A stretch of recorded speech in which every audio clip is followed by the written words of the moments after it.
Kalau saudara melihat saya pakai hijab atau saudara melihat saya pakai tudung, pertama saya adalah seorang murtadin.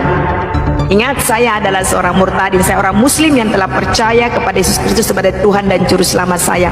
Dan Tuhan pakai hidup saya untuk memberitakan firman Tuhan.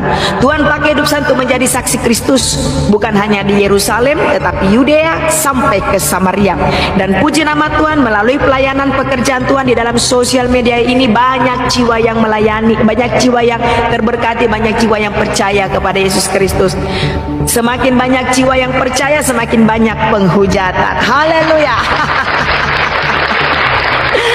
Yang dihujat bukan orang percaya, tetapi saya terus dihujat. Bukan cuma dihujat, saudara kekasih, tapi mereka begitu banyak menjapri saya, mengancam saya, mengeduh. Tetapi puji nama Tuhan, Bapak Ibu Saudara kekasih, saya tetap kuat sampai hari ini. Saya dapat berdiri semua karena pekerjaan Tuhan. Baiklah, firman Tuhan di dalam kitab 1 Korintus 11 ayat 2. Demikian firman Tuhan. Lembaga Alkitab Indonesia memberi judul perikop hiasan kepala wanita. Biar saudara paham bahwa hijab itu milik siapa. Hijab itu milik siapa? Amin. Supaya saudara juga paham bahwa hijab itu milik siapa, ya. Jangan suka ngaku-ngaku deh, berhenti ngaku-ngaku. Ingat, Ismail diberkati anak cucu dan melahirkan 12 keturunan, 12 raja-raja besar. Tetapi Ismail tidak pernah diberkati tanah oleh Tuhan. Jadi kalau saudara hari ini mendengarkan begitu banyak perpecahan dari luar sana, saudara kekasih, begitu banyak saudara kita dengarkan kabar-kabar yang terjadi perang di mana itu karena apa? Perebutan wilayah. Karena Ismail tidak pernah dijanjikan tanah oleh Tuhan. Ismail tidak pernah dapat warisan tanah dari Tuhan, tetapi Ismail dijanjikan oleh Tuhan bagaimana dia juga akan mewarisi berkat Tuhan, yaitu dia akan mewariskan 12 raja dari keturunan Ismail, dan mereka akan beranak cucu dan menjadi bangsa yang besar. Itulah. Jadi kalau hari ini saudara melihat saya pakai jilbab, karena berkat Abraham telah jatuh. Bukan telah jatuh, berkat Abraham telah menghampiri diri saya. Saya telah menerima berkat Abraham. Dan bukan cuma itu saja, kalau Ismail hanya diberkati jasmani bukan rohani, tetapi hari ini berkat Bapak Abraham telah saya terima, yaitu berkat jasmani dan rohani. Berkat jasmani dan rohani yang saya peroleh, Bapak Ibu Saudara kekasih, saya diberikan kesehatan. Satu itu berkat jasmani. Saya diberikan hati yang bersukacita untuk menyembah dan memuliakan Tuhan. Haleluya. Kalau kita bicara hidayah, ini memang adalah bagian daripada Allah Subhanahu wa Ta'ala. Dan saya mohon maaf kalau suara saya agak sedikit nggak enak atau wajah saya nggak enak. Dari dulu udah nggak enak. Oke lah, nggak apa-apa. Mohon maaf saya agak sedikit meriang, tapi saya pikir saya harus ngasih sharing ini biar teman-teman juga punya gambaran tentang apa itu hidayah dari sudut pandang orang yang dulunya bukan muslim, dan dapat masukan dari pengalaman-pengalaman saya yang selama ini bergelut dengan banyak orang tentang urusan hidayah ini. Jadi gini teman-teman sekalian, kurikulum paling baik di dunia itu adalah Al-Quran, dan pengajar yang paling baik tentu saja Rasulullah Muhammad SAW. Kalau dua ini dikombinasikan pun belum tentu orang bisa mendapatkan hidayah. Ini terjadi pada Abu Thalib, pamannya Rasulullah SAW, yang sampai akhir hayatnya pun tidak bisa menerima Islam, tidak mengucapkan 2 kalimat syahadat. Padahal Rasulullah SAW mendatangi beliau secara pribadi ketika di ujung hidupnya, lalu kemudian mengatakan, pamanku ucapkan 2 kalimat syahadat, tapi pamannya belum mau untuk mengucapkan 2 kalimat syahadat. Mengapa? Karena ini adalah hak prerogatif Allah. Sesedih itu kemudian Rasulullah sudah menunjuki banyak sekali manusia, mengajak banyak manusia kepada Islam, mendakwahkan Islam pada seluruh manusia, tapi dia nggak bisa mengislamkan orang yang paling dia sayangi, orang yang termasuk yang paling dia sayangi, yang sudah dianggap seperti orang tuanya.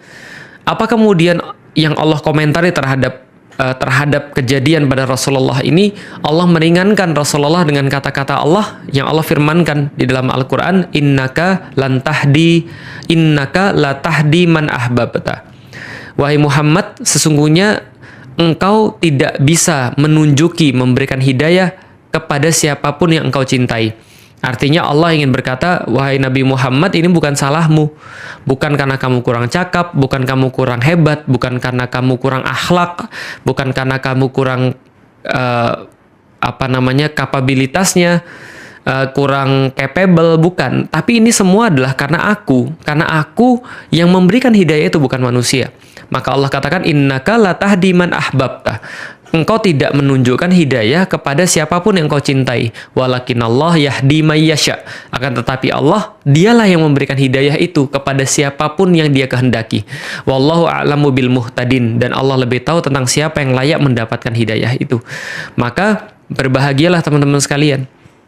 Kalau Anda sekarang dengar ini dalam keadaan beriman kepada Allah, dalam keadaan ditunjuki oleh Allah di dalam Islam, dimudahkan dada Anda di dalam Islam, bersyukurlah pada Allah, karena nggak semua orang mendapatkan privilege itu.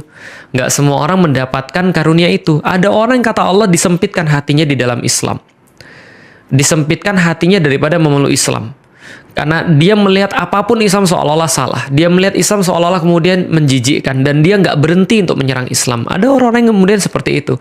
Yang Allah katakan di dalam Al-Quran, khatamallahu ala qulubihim wa ala sam'ihim wa ala absarihim. Na'udzubillahi min zalik. Allah katakan, Allah tutup telinga mereka daripada kebaikan Islam. Allah tutup mata mereka daripada keindahan-keindahan Islam. Dan terhadap kemudian telinga, mata, dan hati mereka Allah kunci daripada kebaikan-kebaikan Islam. Sehingga mereka nggak bisa ngelihat sungguh seperti apa agama ini kerennya. Berbahagialah kita yang kemudian dibukakan oleh Allah hidayah. Hidayah datang daripada Allah. Maka kemudian ditegaskan seperti tadi, bahkan kurikulum yang terbaik yang dipegang oleh pengajar terbaik pun tidak bisa memaksakan Islam ini pada orang. Atau lebih tepatnya tidak bisa memberikan hidayah atau mentransfer hidayah itu kepada siapapun yang dia kehendaki. Maka ketika kita sudah mendapatkan hidayah daripada Allah, ini adalah sebuah tanda bahwa Allah yang menginginkan keislaman kita. Karena Allah, wallahu a'lamu bil muhtadin. Allah lebih tahu tentang siapa yang layak mendapatkan hidayah. Jadi kalau Anda dengar ini, Anda masih beriman pada Allah, alhamdulillah, kita bersyukur pada Allah karena Allah masih mempercayakan kepada kita din atau agama ini. Lalu apakah kemudian serta-merta setiap orang yang beriman, setiap orang yang kafir, kita cuma menganggap itu semua bagian daripada takdir atau ketentuan Allah? Ketentuan Allah iya, tapi bukan berarti kita diminta oleh Allah untuk diam lalu kemudian membiarkan itu saja terjadi. Enggak. Allah justru nyuruh kita berdakwah dalam banyak ayat-ayat di dalam Al-Quran. Allah perintahkan misalnya di dalam surat Ali Imran, wal takum minkum ummatu yad'una ilal khair wa ya'muruna bil ma'ruf wa yanhauna 'anil munkar. Allah katakan, wahai orang-orang yang beriman, wal takum minkum, dan haruslah di antara kalian tuh ada ummatun, sebuah umat yang tugasnya apa? Ada 3. Yad'una ilal khair wa ya'muruna bil ma'ruf wa yanhauna 'anil munkar.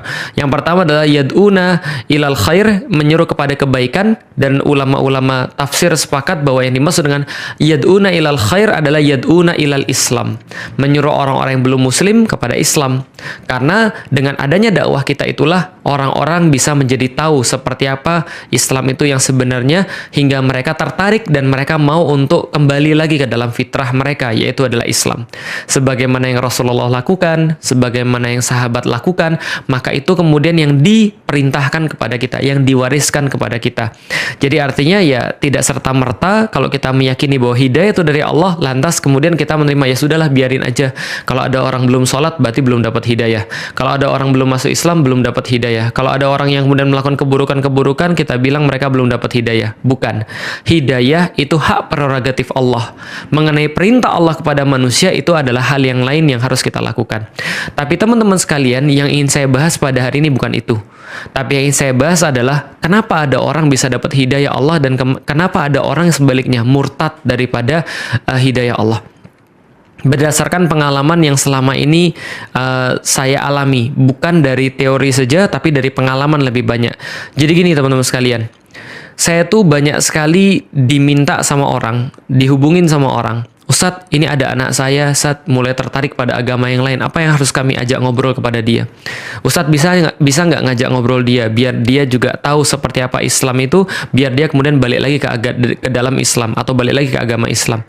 Ustadz, anak saya jadi ateis, Ustadz, gimana caranya? Apa yang harus kami ngobrolkan kepada dia? Atau Ustadz aja yang datang ke sini supaya Ustadz bisa ngobrol sama anak saya, lalu kemudian dia bisa balik lagi ke dalam agama Islam. Dia bisa balik lagi bangga kepada agama Islam. Dan pertanyaan-pertanyaan serta permintaan permintaan-permintaan yang sama. Ada lagi kemudian yang berkata, Ustadz bisa nggak ketemu dengan pacar saya? Lah kenapa? Kami mau menikah Ustadz. Coba Ustadz bimbing dia agar dia bisa masuk dalam Islam. Seolah-olah Ustadz itu atau orang yang mu'alaf itu seolah-olah seperti tukang sihir gitu ya. Bim salah bim, abrakadabra, langsung bisa orang tuh masuk Islam. Saya kadang-kadang juga miris, kadang-kadang juga nelan ludah, lalu kemudian ketawa. Kenapa? Karena bapak saya juga belum masuk Islam. Andai kan saya punya formula kayak begitu, mungkin saya akan perlakuan pada bapak saya, ibu saya dulu, sebelum pada orang yang lain. Tapi ibu dan bapak saya belum masuk Islam. Saya nggak punya kekuatan itu, saya nggak punya magic itu. Yang bisa saya lakukan hanyalah menyampaikan Islam sebaik-baiknya, dan tidak tentu bisa kemudian ngajak orang balik lagi dalam agama Islam atau ngajak orang yang dari bukan muslim masuk ke dalam agama Islam. Nggak gitu cara kerjanya. Lalu kalau gitu gimana cara menempatkan ini? Jadi gini teman sekalian, kalau yang saya alami, kalau ada orang yang dia itu kemudian mulai nakal, lalu kemudian nyicip ke arah-arah yang bukan Islam, nyoba-nyoba untuk murtad atau sudah murtad atau di dalam Islam tapi pemikirannya liberal dan seterusnya. Pertama-tama ini adalah yang harus dilakukan, introspeksilah kedua orang tuanya. Kenapa? Karena Rasulullah Shallallahu Alaihi Wasallam sudah menyampaikan itu, seluruh anak itu lahir dalam keadaan fitrah, lahir dalam keadaan Islam. Kemudian orang tuanya lah yang membentuk dia jadi apa? Jadi Nasranikah? Jadi Majusikah? Jadi Yahudikah? Atau tetap di dalam fitrah Islam? Orang tuanya membentuk dia. Maka pertama-tama adalah saya berat banget untuk menyampaikan, tapi ini harus saya sampaikan. Bukan hanya pada yang bermasalah, tapi yang sekarang belum bermasalah, agar mereka tahu bahwa mereka punya saham yang sangat besar bagi anak-anaknya. Bahwa mereka punya saham yang sangat besar bagi anak-anaknya sekarang melakukan suatu hal yang mungkin nggak mereka suka. Introspeksi orang tuanya. Di mana nyekolahin dia pas waktu kecil? Apa yang diajarin kepada anak-anaknya ketika masih kecil? Bagaimana orang tuanya mencontohkan pada dia ketika masih kecil? Sebagaimana seberapa besar anak ini dibawa pada agamanya ketika anak-anak ini masih kecil? Oh, kami peduli kok sama dia dan segala macam. Enggak mas, pasti ada sesuatu yang salah. Enggak mbak, pasti ada sesuatu yang salah. Tapi itu ada anak kiai juga pernah ada yang murtad. Iya, tapi kasusnya itu enggak banyak. Kasus kayak saya, lahir daripada keluarga non-muslim, lalu kemudian belajar Islam, lalu kemudian pindah agama. Itu enggak banyak. Apalagi kasus yang sebaliknya. Dari kemudian yang muslim taat misalnya, lalu kemudian jadi dalam agama yang lain, nggak banyak. Kenapa? Karena kalau orang sudah benar-benar dapat Islam, itu akan sangat sulit keluar daripada Islam. Kalau dia benar-benar dapat yang benar diajarin dari kecil. Nauzubillahi min dzalik, mudah-mudahan kita terhindar daripada yang demikian. Tapi ini cuma kata-kata introspeksi orang tuanya. Saya nggak mengatakan orang tuanya pasti salah. Tapi kadang-kadang yang saya melihat adalah orang tuanya nggak ngajarin anak ini secara proper. Yang paling banyak anak-anak ini tidak diawasi pergaulannya. Dia bergaul dengan orang-orang yang nggak beriman, bukan hanya nggak beriman, tapi justru membangkang, ateis. Lalu kemudian anak-anak ini yang masih polos harus belajar tentang Islam, dimasukin tentang perkara-perkara yang salah, sehingga pemikirannya jadi liberal, sehingga pemikirannya kemudian jadi tidak Islami. Ketika pemikirannya tidak Islami, yang ngisi siapa? Yang ngisi adalah orang-orang selain orang tuanya. Jadi ini introspeksi yang pertama. Yang kedua teman-teman sekalian, kalau kita melihat kasus-kasus seperti ini, maka ada orang itu yang ketika mereka masih mau diajak diskusi dan ada orang yang nggak mau diajak diskusi. Kalau masih mau diajak diskusi, kita masih bisa kemudian untuk nyampein beberapa argumen pada dia, menyampaikan beberapa bukti kepada dia, menyampaikan diskusi pada dia. Ayo kita diskusi. Kenapa kamu nggak suka Islam? Kenapa kamu bilang bahwa Islam ini agama yang tidak toleran? Kenapa kamu bilang Islam ini adalah agama yang sadis? Ayo kita diskusi. Apa kemudian bagian mana yang kemudian kamu protes di dalam Islam? Ini coba kalau saya seandainya mampu untuk menjawab, saya coba jawab. Kalau masih bisa diajak diskusi, sebagian besar itu balik lagi ke dalam agama Islam. Sebagian besar kemudian mengakui, oh ya berarti memang saya khilaf. Tapi kalau sudah nggak mau diskusi, maka siapapun yang diskusi itu percuma. Mau Felix Xiao, bahkan Rasulullah Shallallahu Alaihi Wasallam itu aja tidak bisa meyakinkan pamannya. Karena kenapa? Karena sudah menutup hatinya sendiri. Jadi sebenarnya sebelum sebelum Allah menutup hatinya, mereka duluan yang menutup hati mereka sendiri. Maka Allah katakan di dalam Al-Quran, wallahu la yahdil qaumal kafirin. Allah tidak bakal menunjuki orang-orang yang kafir. Kenapa? Karena kafir artinya menutupi dirinya. Jadi kalau ibarat ada jendela, dia nutup jendelanya. Gimana cahaya bisa masuk? Cahayanya sudah ada di sana, it's already there. Tergantung dia mau buka atau tidak sebenarnya. Nah, jadi itu yang kedua. Ada orang yang setelah dia menjauh daripada Islam, dia nggak mau diajak diskusi. Ada yang masih mau diajak diskusi.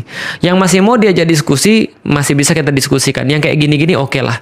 Tapi kalau yang sudah nggak mau diajak diskusi, maka didatengin siapapun, dia nggak akan respect. Dia nggak akan mau. Yang paling bagus ini adalah orang tuanya yang kemudian datang pada dia, ngajak ngobrol dia, ngajak diskusi sama dia, selaku orang yang harusnya paling dekat sama dia. Tapi orang tuanya bilang, wah kami nggak dekat Ustaz. Kami nggak bisa ngajak dia diskusi, dia nutup diri daripada kami. Itulah yang saya sampaikan. Berarti ada yang salah dalam metode pendidikan kita. Saya introspeksi tiap hari pada diri saya sendiri, pada anak-anak saya. Saya belum sukses teman-teman sekalian.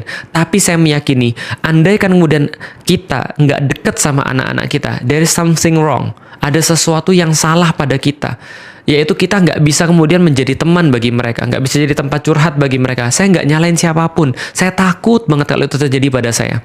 Tapi yang pengen saya sampaikan adalah teman-teman sekalian, ini bisa jadi sebuah introspeksi bagi kita sendiri. Balik lagi ke poin pertama, kalau dia nggak bisa dekat sama orang tuanya, kalau dia nggak bisa ngobrol sama orang tuanya, berarti ada sesuatu di situ yang menjadi problem. Nah, kalau gitu apa yang menyebabkan orang murtad? Satu, pendidikan orang tua. Yang kedua, dia nggak bisa berkomunikasi sama orang tuanya dan dia kemudian punya orang yang lain yang ngajak dia atau punya teman-temannya yang memberikan masukan-masukan pada dia sehingga dia menjadi yakin. Yang ketiga, hampir sama dengan yang kedua, tapi ini benar-benar ada teman-temannya aktif yang ngajak dia. Nah, kalau ini yang harus dilakukan adalah memang yang ngajak diskusi juga teman-temannya sekalian. Kalau itu pun kalau masih mau diajak diskusi. Maka balik lagi, sebenarnya ini bisa ditanggulangi kalau seandainya kita punya relationship yang baik dengan anak-anak kita. Kita nggak bisa nyalain anak-anak kita sebenarnya teman-teman sekalian, karena kita duluan hidup daripada mereka. Kita harusnya yang lebih paham daripada mereka. Berkali-kali ketika saya masih kecil, saya protes. Kenapa orang tua saya begini? Kenapa orang tua saya begitu? Dan dalam satu titik itu benar dan dalam titik yang lain itu salah. Salahnya di mana? Salahnya ya karena tugas anak-anak itu adalah memahami orang tuanya dan berbakti pada mereka. Tapi kan saya nggak kenal Islam pada waktu itu. Tapi tugas orang tua teman-teman sekalian lebih berat. Karena itulah namanya orang tua. Karena dia lebih tua daripada anaknya. Mereka harusnya sudah pernah mengalami apa yang dialami oleh anaknya. Harusnya mereka tahu bagaimana cara memahami anak-anaknya. Karena itulah mereka jadi orang tua. Maka jadi orang tua itu harusnya lebih banyak belajar. Karena mereka harus tahu bagaimana cara untuk mendidik anak-anaknya agar tidak seperti mereka dulu atau apapun yang mereka sesali. Dulu saya merasa bahwa dalam keluarga saya ada beberapa kritik. Saya perbaiki dalam keluarga saya. Artinya saya bilang pada waktu saya masih kecil, ketika saya melihat fakta yang demikian, saya bilang pada diri saya sendiri, saya tanamin pada diri saya sendiri, besok kalau saya punya istri, saya nggak akan begitu. Kalau saya punya anak, saya maunya begini. Itu adalah maksudnya belajar. Tapi balik lagi, nah kenapa orang kemudian bisa murtad? Kenapa ada orang kemudian bisa kemudian dapat hidayah, ada orang yang murtad? Karena dia menjauh daripada Allah Subhanahu wa Ta'ala. Dan faktor orang tua ini penting sekali. Yang kedua adalah dia mendapatkan referensi-referensi yang nggak ada yang menjelaskan pada dia. Yang ketiga, dia kemudian berteman dengan orang-orang yang salah, yang senantiasa menguatkan dia dalam kesalahannya itu. Persis seperti di dalam Al-Quran. Allah katakan, wa minan nasi mayakulu amanna billahi wa bil yaumil akhir wa mahum bimu'minin. Ada orang-orang yang mengatakan dirinya beriman tapi sebenarnya dia tidak. Dia merasa memperbaiki padahal dia merusak. Kan seperti itu sebenarnya. Simpel saja. Nah, karena itulah ada orang-orang yang mulai mempertimbangkan. Karena masuk referensi-referensi yang salah. Referensi itu ibarat bahan-bahan makanan teman-teman sekalian.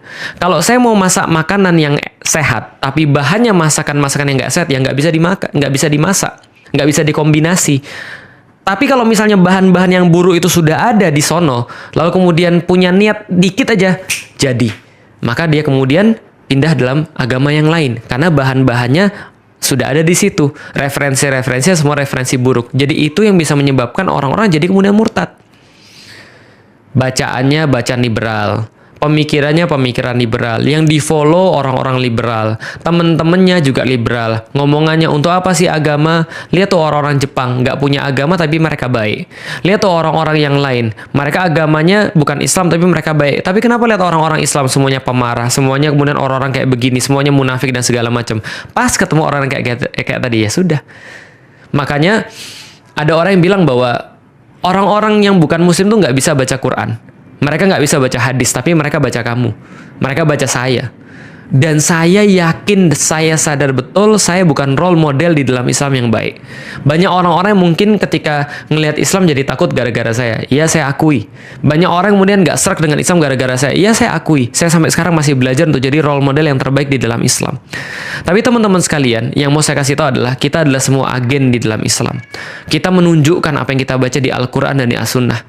Jadi, kalau ada orang-orang yang kemudian gara-gara akhlak kita, kemudian menimpakan akhlak kita pada Islam, aduh, itu sangat menyesal sekali. Tapi kalau ada orang yang ditunjuki Islam oleh karena akhlak kita, Masya Allah. Berarti Allah menggunakan kita untuk berbicara dengan pembicaraan Al-Quran. Allah menggunakan kita untuk menjadi wakil Al-Quran dan Al-Hadis. Masya Allah, Alhamdulillah. Balik lagi teman-teman sekalian. Jadi kalau seandainya kita menemukan ada orang-orang yang sangat kita sayangi, sangat kita pedulikan, dan kita pengen mereka untuk dapat cahaya Islam, kita pengen mereka dapat hidayah Islam, bagaimana caranya untuk kemudian mentransfer itu? Balik lagi, referensi. Itu yang membuat mereka berpikir seperti apa. Masukkan referensi-referensi yang baik. Tampilkan akhlak yang baik pada mereka.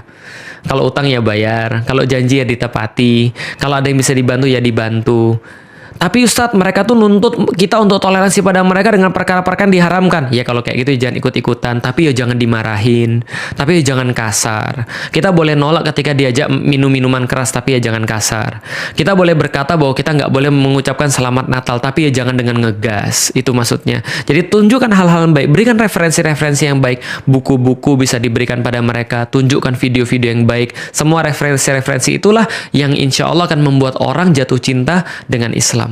Jadi itu teman-teman sekalian bisa saya sampaikan. Mudah-mudahan ini menjadi sebuah masukan yang berharga, minimal bagi diri saya pribadi, bahwa referensi itulah yang akan menyebabkan orang berpikir berbeda tentang sesuatu. Referensi itulah yang membuat mereka senang atau mereka benci dengan Islam. Dan mudah-mudahan kita bisa menunjukkan referensi yang terbaik. Lah kalau ada teman saya yang sebaliknya, Ustadz, tadi kan kalau ada orang yang pengen masuk Islam, kalau misalnya ada orang yang sekarang murtad, gimana, Ustadz? Kita doakan. Kita doakan, kita bantu supaya dia bisa dapat lagi keindahan Islam. Jangan dibully, jangan dimaki, jangan dibenci, jangan dijauhi. Kita lakukan apapun yang bisa kita lakukan. Kita lakukan apapun yang mampu semaksimal mungkin kita lakukan. Karena bagaimanapun dia adalah tetap saudara kita. Saudara bukan hanya seiman, tapi manusia itu juga saudara. Menghadapi perbedaan pendapat, terutama yang menyangkut keyakinan dan nilai-nilai hidup, bukanlah hal yang mudah. Namun, dari peristiwa ini kita belajar bahwa ketenangan, ilmu yang mendalam, dan pendekatan yang penuh penghormatan jauh lebih efektif daripada emosi atau serangan pribadi. Sikap seperti itulah yang mampu menjembatani jurang perbedaan, membuka ruang dialog yang sehat, dan mengajak setiap pihak untuk merenungkan kembali pandangan mereka dengan kepala dingin. Reaksi yang bijak dan argumentasi yang kuat bukan hanya menguatkan posisi, tetapi juga menumbuhkan pemahaman serta toleransi. Di tengah keragaman pendapat dan tantangan zaman, kita diingatkan untuk selalu mengedepankan akal sehat dan sikap saling menghormati. Semoga setiap dari kita bisa mengambil pelajaran penting ini sebagai bekal dalam menjalani kehidupan yang penuh dinamika, agar keberagaman menjadi sumber kekuatan, bukan pemicu perpecahan. Jangan lupa like dan subscribe. Sampai jumpa di video berikutnya.